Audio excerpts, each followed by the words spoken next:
I am sponsored by a supplement company. I do benefit financially from you using the links in this video description to buy supplements, including creatine. So now's a great time if you want to comment on my disarming transparency. So refreshing, mate. Anyway, that aside, I'm just gonna ask you to believe me when I say the main reason for me making this video is because I just stumbled across some information that I happen to find kind of interesting. And I thought maybe other people will find this interesting too, so I hope you do. Let me just give you a brief bit of background about how I stumbled across said information. So I just had a baby, congrats me, right? Technically it was my fiance that had the baby. Anyway, when you're pregnant, there's this whole laundry list of stuff that you're supposed to avoid. Too much vitamin A, anything raw, anything unpasteurized. Just loads of stuff. It's absolutely minefield. Now, I usually take my creatine by adding some unflavored powder to my drink that I then sip throughout the day. I just prefer that over the flavored stuff and definitely over taking huge pills, right? One day, I make my creatine, I leave it on the side, and my fiance walks up, has a sip of my drink, not knowing that there was creatine in there. All of a sudden, we're in panic mode. We're like, shit, is creatine safe when you're pregnant? Is our baby gonna come out like Arnold Schwarzenegger now? I mean muscular, not Austrian. So I googled, is creatine safe in pregnancy? Did a bit of digging, went down a few rabbit holes. I ended up coming across, a lot of boring shit first, but then some pretty interesting benefits aside from the usual one that we know creatine for. I'll just recap that one first before we get into the extra stuff. So most of us are loosely aware that creatine is supposed to help you gain strength and build muscle, which it does by helping you to produce more ATP. Now, it does do that at least to a small extent for the vast majority of people. About a third don't seem to get much or any benefit in that regard. But this seems to be people who have naturally higher levels of creatine anyway, so maybe it's not that they don't get the benefit, it's that they're already getting it. Side note, if you think that you might be a creatine non-responder, the first thing to do would be to take more, really, because the whole 5 grams per day thing, it's pretty general. Obviously, if you're massive and you have more muscle, then you need more creatine to saturate that muscle. Creatine is what they call well tolerated, which is basically the code for it's not going to fuck you up if you take a bit more than you need to, so there's no real risk in upping the dose from 5 to 10 grams. Anyway, that's that. Creatine is cheap, low risk, and it'll probably help most people gain strength, build muscle, and improve their body composition, so I'd say it's worthwhile for most people in that regard. But it really doesn't stop there. First, there are some diseases and conditions that creatine can help with: muscular dystrophy, fibromyalgia, diabetes, and that's all based off human studies. Then there are potentially a few more, but more human studies are needed, and interesting though that is, I'm sure most of you aren't suffering from these things, thankfully, so let's just get to the relevant part: brain function.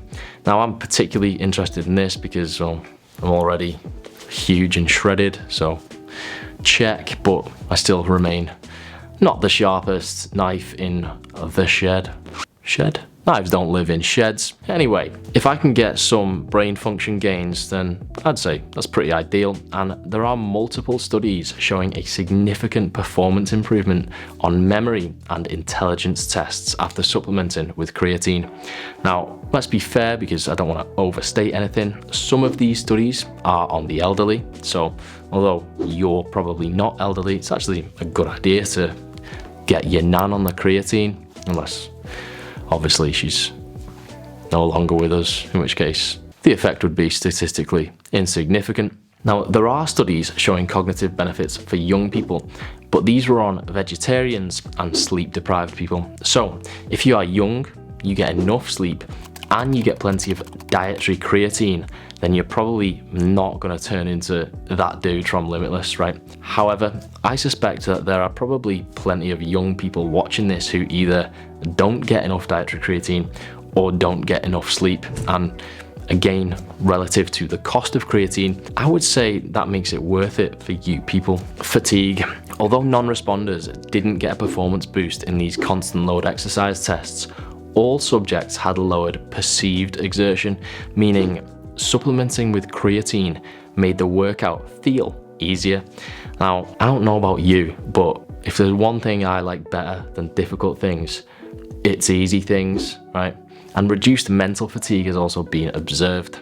Depression, again, just a pinch of salt. I'm not saying if you're depressed then you can just get on the creatine and you'll be cured and all your problems will be solved. However, a survey of US adults found a significant negative relationship between dietary creatine and depression. Interestingly, the association was actually strongest in females, and that's just dietary creatine, which isn't close to the levels that you can get when supplementing, so maybe the effect would be even stronger, or the association. Another study in Korea showed that creatine combined with an antidepressant was more than twice as effective as the antidepressant and a placebo combination after just 4 weeks. And after 8 weeks, twice as many in the creatine group were depression free. So there may be some way that creatine can aid treatment, but even if you're not depressed currently, getting enough creatine might offer some kind of protection against ever developing it. And that's also been observed in subjects with varying levels of depression, stress, and anxiety.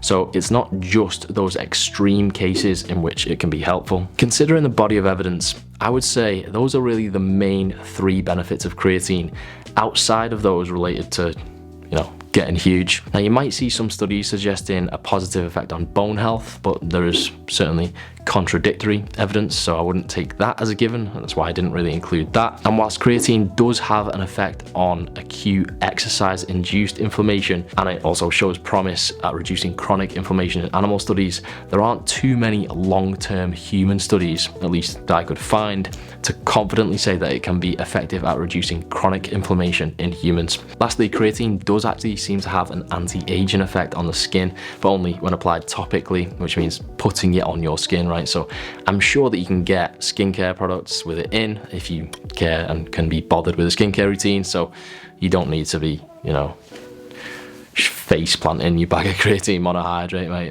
That's unnecessary. Just a small warning, if you have asthma, it does look like creatine could actually exacerbate your symptoms, so maybe that is something to think about. Other than that, I really couldn't find any adverse effects worth noting. Now, of course, there will be people about to comment, what about hair loss? In short, I don't think it's worth worrying about, partly because, some of the most ruthless dudes on the planet are bald, so what's wrong with that? But also, that whole thing comes from pretty much just one study, which found an increase in DHT, right, which is a metabolite of testosterone that can lead to hair loss. But multiple subsequent studies have failed to find the same thing.